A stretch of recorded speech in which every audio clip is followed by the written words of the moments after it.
सभी छात्रों का आरंभिक भाषा स्तर पर स्वागत है। आज मैं आपको बता रही हूँ श्रवण कौशल की विधियाँ। तो श्रवण कौशल शिक्षण की जो विधियाँ हैं, इसमें श्रवण कौशल भाषा शिक्षण का एक महत्वपूर्ण सोपान है। श्रवण कौशल का शिक्षण किस प्रकार किया जाना चाहिए, यह एक बहुत ही महत्वपूर्ण विषय है। छात्रों में श्रवण कौशल का विकास करने के लिए शिक्षक को निम्नलिखित विधियों, क्रियाओं, सामग्री एवं उपकरणों की सहायता लेनी चाहिए। तो ये विधियाँ हैं जो आपको बताई जा रही हैं। पहली है इसमें प्रश्नोत्तर विधि। प्रश्नोत्तर प्रणाली एक महत्वपूर्ण विधि है। शिक्षक को पढ़ाई गई सामग्री पर कक्षा में प्रश्न पूछने चाहिए। ये एक बहुत ही महत्वपूर्ण विषय है। छात्रों में श्रवण कौशल का विकास करने के लिए छात्रों से प्रश्न पूछने चाहिए।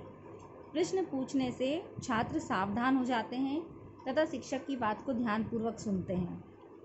और जब शिक्षक प्रश्न पूछते हैं तो ये भी पता चल जाता है कि कितने जो छात्र हैं वो सक्रिय हैं क्लास में। इसके बाद है सस्वर वाचन।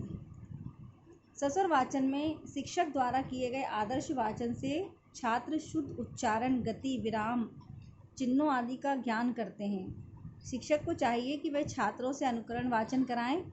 इससे ये पता चलेगा कि छात्र ध्यान से पाठ्य वस्तु को सुन रहे हैं या नहीं। अतः छात्रों द्वारा सस्वर वाचन कराने से उनमें श्रवण कौशल का विकास किया जा सकता है। इसके बाद है भाषण। तो भाषण के द्वारा बालक में मौखिक भाषा का विकास किया जाता है, परंतु इसके द्वारा श्रवण कौशल का भी विकास किया जा सकता है। भाषण द्वारा बालक की श्रवण इंद्रियों का विकास किया जा सकता है। भाषण देने से पूर्व शिक्षक बालकों को यह बता दे कि वे उसके भाषण को ध्यानपूर्वक सुने, क्योंकि उसके पश्चात उनसे भाषण पर प्रश्न पूछे जाएंगे। शिक्षक छात्रों से प्रश्न पूछकर यह पता लगा सकता है कि उन्होंने भाषण को ध्यानपूर्वक सुना है या नहीं। जब प्रश्न पूछेंगे तो खुद ही पता चल जाएगा। अगर सुने होंगे ध्यान से तो बच्चे जवाब देंगे, और अगर नहीं सुने होंगे तो जवाब दे नहीं पाएंगे। इसके बाद है कहानी कहना तथा सुनना। बालकों को रोचक कथाएं, कहानियाँ, जैसे परियों की कहानियाँ और पशु पक्षी की कहानियाँ, ये सब कहानियाँ सुनानी चाहिए। इसके पश्चात इसी कहानी को बालकों से सुनना चाहिए। इससे ये पता लग जाएगा कि बालकों ने कहानी को ध्यान से सुना या नहीं सुना। इसके बाद है श्रुतलेख। श्रुतलेख में शिक्षक किसी गद्यांश आदि को बोलता जाता है और छात्र सुनकर लिखते चलते हैं। जो छात्र ध्यानपूर्वक सुनेगा वह संपूर्ण सामग्री को शुद्ध लिख लेगा तथा उसका कोई भी अंग शेष नहीं छूटेगा। एवं जो छात्र ध्यानपूर्वक नहीं सुनेगा उसके बीच बीच में कुछ शब्द या वाक्यांश छूट जाएंगे। इस प्रकार भी बालकों में श्रवण कौशल का विकास किया जा सकता है। अगली हेडिंग है वाद विवाद। श्रवण कौशल का प्रशिक्षण देने के लिए वाद विवाद भी एक महत्वपूर्ण क्रिया है। वाद विवाद में छात्र को हर बात ध्यानपूर्वक सुननी होती है, क्योंकि बिना सुने वह दूसरे पक्ष की बात का उत्तर नहीं दे सकेंगे और न अपने तर्क को प्रस्तुत कर सकेंगे। शिक्षक को सभी छात्रों को वाद विवाद के लिए प्रोत्साहित करना चाहिए तथा वाद विवाद की समाप्ति पर सभी छात्रों से प्रश्न पूछकर यह जांच करनी चाहिए कि वे वाद विवाद के तर्कों को ध्यानपूर्वक सुन रहे थे या नहीं।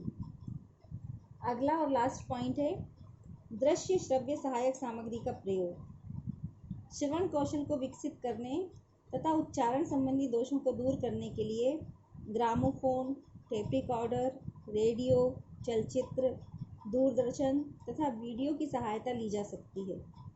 इन साधनों की सहायता से कहानी, कविता, महापुरुषों के भाषण, नाटक तथा विभिन्न शैक्षिक व मनोरंजक कार्यक्रम सुने जा सकते हैं। इसके बाद हैं श्रवण कौशल में ध्यान देने योग्य बातें। तो इसमें पहली है बालक श्रवण में रुचि रखें। दूसरा है बालकों में ध्यानपूर्वक सुनने की क्षमता होनी चाहिए। तीसरा है बालक में भाव ग्रहण करने की क्षमता होनी चाहिए। चौथा, बालक को हिंदी ध्वनि के प्रकार एवं उनके वर्गीकरण का पूर्ण ज्ञान होना चाहिए।